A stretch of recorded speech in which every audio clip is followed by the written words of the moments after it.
वैचारिक विरासत श्रृंखला के अंतर्गत जुड़ने जा रहा है एक नया आयाम।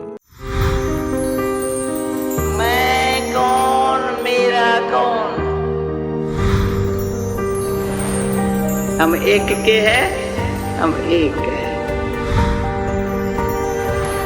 सारा दिन यही धुन है, पापा को रिटर्न किया दो। जीवन का लक्ष्य था मेरी जीवन ऐसी हो जो दुनिया को प्रेरणा देने लायक। आदरणीय दादी जानकी जी के प्रवचनों का अद्भुत संग्रह अमृतवाणी गॉडलीवुड स्टूडियो की एक अनुपम प्रस्तुति।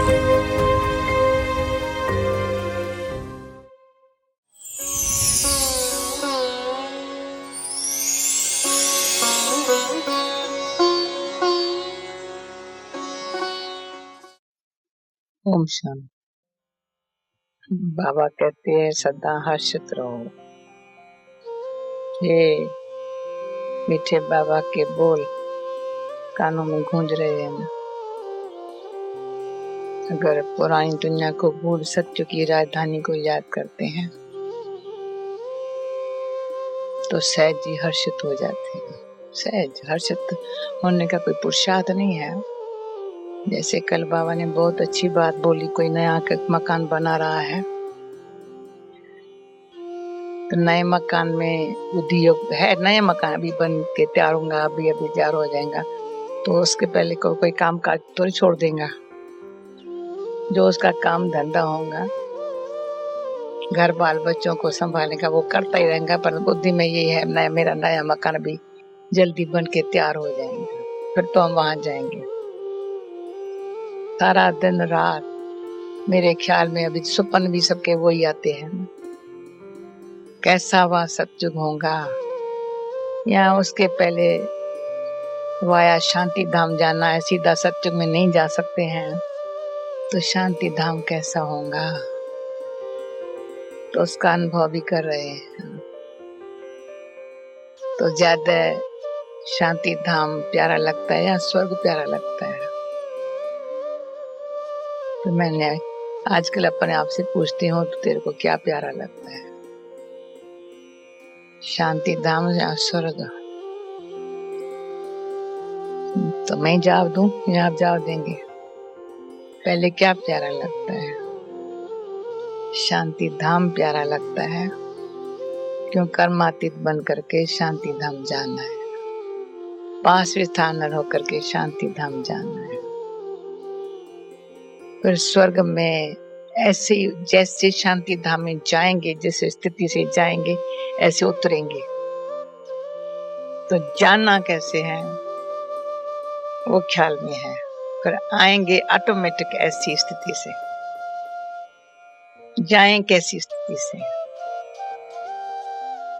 तो एक तरफ बाप समान बनना है, दूसरा बाबा के पास जाना है। पहले दोनों बाप समान बनना है। साकार भी सामने है, अव्यक्त भी सामने है, निराकार भी सामने है, तीनों सामने है।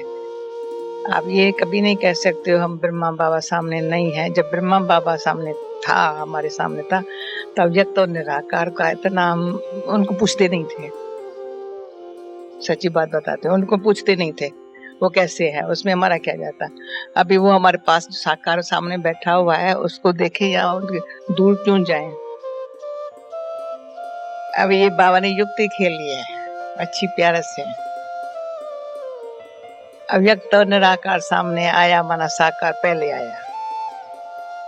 साकार के द्वारा अव्यक्त बनने का बाबा ने रास्ता दिखाया है, संपूर्ण बनने का।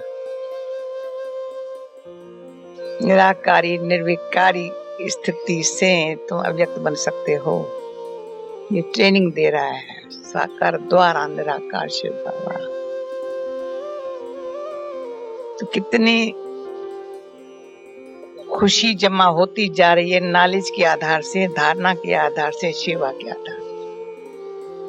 कोई कहे ना खुशी नहीं है तो हम बताते खुशी नॉलेज को सिमरन करने से आती है, सिर्फ सुनने से नहीं आती है। सुनने से थकावट भी हो जाती है, पर सिमरन करने से खुशी आ जाती है।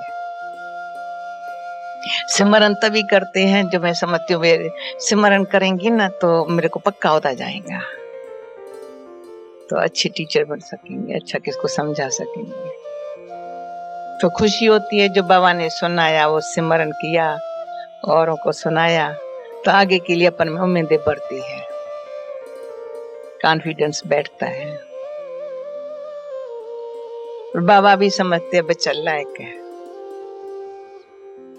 और फिर वंडर तो यही है, सुनने और सुनाने के बीच में अगर वो सुनना जो धारणा में नहीं आया तो कोई सुनेगा ही नहीं, फंस जाते हैं। जिसको सुनाना है तो पहले सुनाने के पहले और सुनाने के बीच में फंस जाता है एकदम। किसमें फंसता है? जो सुना वो तुम धारणा कर लो तो सुनाने में शक्ति आएगी, दूसरे का रियली कल्याणकारी जैसे बाबा वैसे दूसरे का भी कल्याण करने के निमित्त बनेंगे। तो कल्याण करने के निमित्त बनेंगे, उसमें खुशी आती है निमित्त बनने में, किसी भी कार्य अर्थ निमित्त। बाबा जब सभा को देखते हैं तो बाबा का जैसे कल क्वेश्चन दिया, पहले दृष्टि को शुद्ध बनाना है या वृत्ति को शुद्ध बनाना है, या पहले वृत्ति को शुद्ध बनाना है पीछे दृष्टि शुद्ध बनेगी। कल जो नहीं थे वो फिर अभी सुनाती हूँ। दृष्टि का वृत्ति से कनेक्शन है, वृत्ति का दृष्टि से कनेक्शन है। पहले वृत्ति को शुद्ध बनाऊं तो दृष्टि मेरी शुद्ध हो जाएगी, या पहले दृष्टि को शुद्ध बनाऊं तो मेरी वृत्ति शुद्ध हो जाएगी। क्या करूं? तो अंदर से अंतर्मुखी होकर के देखते हैं, तो वृत्ति को शुद्ध बनाओ तो तुम्हारी दृष्टि चेंज हो जाएगी। पर जिसको देखते हो तो अपने दृष्टि से पर देखो तो मेरी वृत्ति खराब हो जाएगी, मैं दृष्टि को अच्छा रखूं अपना। तो अपनी दृष्टि को भी अच्छी तरह से ध्यान देते हैं, तुमने दृष्टि बड़ी तुम अच्छी रखो, सबके आत्म दृष्टि रखो। वृत्ति को कहते हैं तुम शुभ भावना वाली रखो, वृत्ति को कहेंगे कि आत्म रखो, दृष्टि को कहते हैं आत्मिक दृष्टि रखो, वृत्ति को कहते हैं तुम शुभ भावना वाली वृत्ति रखो। वृत्ति में इतनी शुभ भावना, इतनी शुभ भावना, कभी भावना में फर्क न पड़े। जैसे भगवान में भावना रखते हैं वैसे अपनी वृत्ति ऐसी भावना हो तो हर एक को ये तो भगवान का बच्चा है। तो जो भगवान तक नहीं पहुंच सकते, अच्छा भगवान के बच्चों को तो देख ले। देवताओं में तो कुछ आशा पूर्ण होती है तो भावना बैठती है, तो वो ये मनोकामना पूर्ण करने वाली भावना, या कोई मन कामना नहीं पर मन को शांति मिलने वाली भावना। मनोकामना पूर्ण हुई, टेम्पररी शांति मिलेगी। वो भावना भी ऐसी रहती है, जब कामना पूरी हुई तब भावना रही, कामना न पूरी हुई तो भावना छूट गई। और हमारी भावना जो बाबा में है बहुत अच्छी भावना है। ज्ञान तो मिला है, वो कल्याणकारी है, पर कल्याण हुआ है तो भावना है। वो भोलानाथ है, उसका गायन है, वरदाता है, पर हमको वर दिया है, वरदान दिया है। भोला है, बहुत बहुत पूछताछ नहीं करता है। जाना बहुत पूछताछ होती है, थक जाते हैं, कहते टू मच, मेरे में फेथ नहीं रखता है तो पूछताछ अच्छी नहीं लगती है। रायल को तो अच्छी नहीं लगी, कभी तो फिर जी नहीं, कभी नहीं करते हैं वो। आपको तो आपको बहनें ऐसी भी तो मिली है जो पूछताछ कभी की है आपसे? कभी किया है लक्ष्मण भाई? कभी किया है? कभी नहीं। ये इतना मीठा भोला भाला राम का लक्ष्मण है भाई। हम तो उसी भावना से आदि से देखा है। तो हम जो ऐसा हो तो हम आते हैं बाबा मुझे जानता है, बड़े मीठे भोला भाला बन जाओ। पूछने वाले होशियार हो तो बोल, जवाब देने वाला भूला हो, कोई हर्जा नहीं है। भगवान को ही हमने भोला बना दिया। पूछताछ भगवान भी किससे करता है? भगवान भी करता है, कभी देखता है ये सब समथिंग मेरे से चालाकी कर रहा है, उनसे भोला नहीं बनता है। हाँ, कोई भगवान से चालाकी कर सकता है? औरों से कर सकता है, इंसानों से कर सकता है, भगवान से नहीं चालाकी कर सकता है। उसमें फिर भगवान होशियार है, कहेंगे मुझे छिपाते हैं ना, अच्छा देख लूंगा, फिर कहेंगे देख लूंगा, अभी छिपाओ, मैं भी तेरे को जो देने वाला था ना वो भी छिपा के रख दूंगा। जो कुछ मुझे देना है तेरे को, सच्चे के ऊपर जो राजी होता हूँ, वो फिर नाराजपना दिखाता नहीं है, पर छिपा लेता है। होशियार है, फिर इसमें भोला भी है। हम कभी बाबा से कभी जैसे कल बाबा ने मुरली में कहा, आज ये बाबा बच्चों से चिट चैट करता है, इसलिए बाबा के बहुरूप को देख हम चिट चैट बहुत करते थे। बाबा भोले भी हो, होशियार भी बहुत हो। भोला तो इतना भोला, 1 मिनट में भगवान को राजी कर सकते हैं, सिर्फ सच बोल के, जो हूं जैसी जो बात है, इतना भी न छिपाओ ना तो वो गले लगा देगा सेकंड में। फिर कुछ भी नहीं पूछेगा, कुछ नहीं पूछेगा। हमने दृश्य देखे है, ये सुंदर सुंदर दृश्य। किसी को बाबा जानबूझ के बुला के कहेंगे बतावे बतावे, पूरा बतावे, तो उसको बताने में बड़ा टाइम लगेगा, आधा बताएगा आधा ना बताएगा।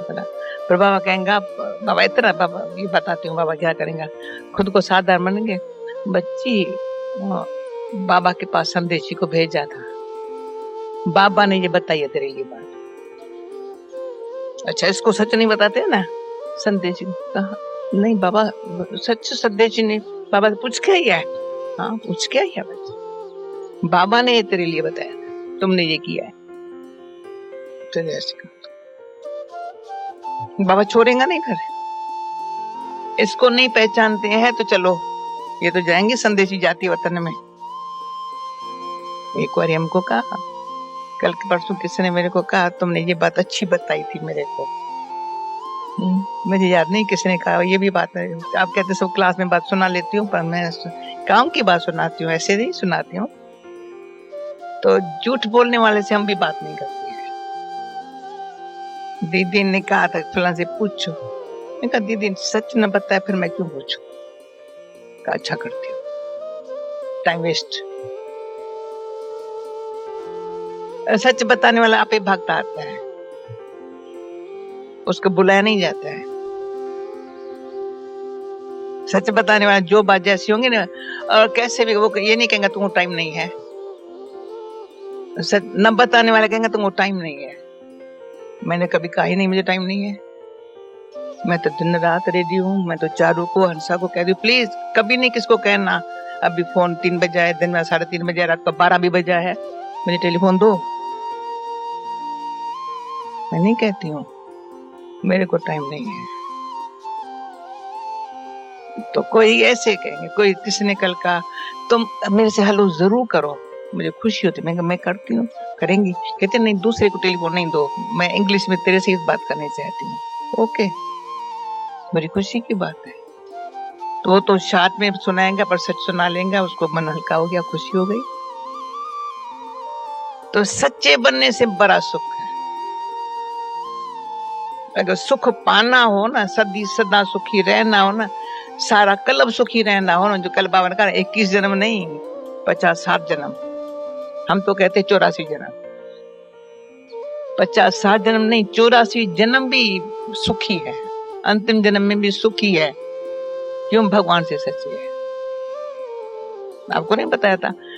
एक बारी हमने एक दाल स्कूल में थी, ये बताती हूँ सच्चे बनने का। स्कूल में थी, तो स्कूल तो बहुत थोड़ा पड़ी, और मेरे को ऑर्डिनरी लड़कियों की तरह से रिसेस के टाइम में जाकर के कुछ खाना लेना आदत नहीं थी, अच्छा नहीं लगता था कुछ। उसे वहाँ रवाज जाता है, 3 छोटी पूरी दाल वो लेकर के खाते थे, 1 पैसा देते थे। तो कोई ये मेरे से आज तो लेके चल के उसके ऊपर चटनी थोड़ी डालो तो खाएंगे। मैंने कहा चलो। तो जल्दी रश हो गई, रश में लिया, खाया तो सही पूरी दाल। तो माई बुढ़ी जो थी उसको पैसा देना रह गया। स्कूल का बेल बजा, अंदर गए। तो मैं घर गई, इतना रोया भगवान की मूर्ति के आगे। मैंने बुढ़ी को एक पैसा नहीं दिया, बस रो माँ। दूसरे दिन गई, जब उसको पैसा दिया तब मुझे शांति आई। एक पैसा, वो दिन भी मुझे प्यारे लगते थे भगवान का। कोई कहेंगे ठीक है क्या एक पैसा नहीं दिया तो हर जा। आज दिन तक कभी मुझे अच्छा नहीं लगेगा ऐसे किसी का लेके खाना। इसलिए बड़ी खुशी है, कभी भूख नहीं मरी है, न मरेंगे, गारंटी है। आ जाएगा खाने के लिए, सूखी भी रोटी बड़ी प्यार से खा लेंगे। झूठ क्यों बोलते? कुछ भी हो जाए, कोई झूठी कोई चीज लेके ले लो, यूज करो, क्यों? अपने आप सच्चे बनने से बड़ा सुख है। उसको कुछ दुख दे नहीं सकता, कोई दे नहीं सकता। उसको इच्छा ही नहीं है कोई चीज में ममता छूट भी जाए ना, क्या अर्थ है? बताए लौकिक में एक दूसरा तीसरा चौथा बहन भाई मरता रहा, मरते रहे तो क्या होता है? माँ को रोती क्यों हो? दवाई दो, सुखमनी का पाठ करके पानी पिला दो, जीना होगा जिएंगे, रोना गाएगा। ये है संगम युग की कमाई का बल। बहन भाई में प्यार नहीं होता है? होता है, तो भगवान की मानत है। आया इमानत समझ के चलना, ये मानत है। बाबा सिखाता है हर बात में समझो ये मानत, उसमें मुझे ख्यानत नहीं डालनी है। ये संगम युग पर बाबा संस्कार डाल रहा है, ये सब इमानत। तो इमानत में जो ख्यानत नहीं डालता है वो पासवेता नर हो जाता है।